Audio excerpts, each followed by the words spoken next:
নমস্কার বন্ধুরা, চলে এসেছি একটা নতুন রেসিপি নিয়ে। আজ বানাবো পটল ভাপা।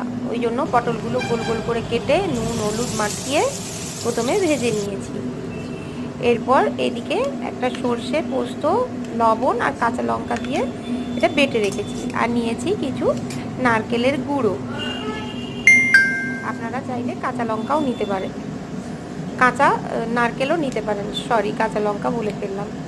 এদিকে কাঁচা লঙ্কা, নারকেলের গুঁড়ো আর ওই সর্ষে পোস্ত কাঁচা লঙ্কা বাটাটা দিয়ে এর মধ্যে হলুদ গুঁড়ো, লঙ্কার গুঁড়ো, জিরের গুঁড়ো আর চিনি আর কাঁচা সর্ষের তেল দিয়ে ভালো করে মেখে নেব।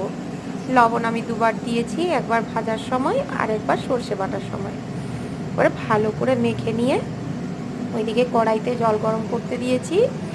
এটা বসিয়ে দেবো কড়াইয়ের মধ্যে, দিয়ে চাপা দিয়ে দেবো। ব্যাস, পটল ভাপা রেডি। কেমন লাগলো বন্ধুরা আমার এই রেসিপিটা?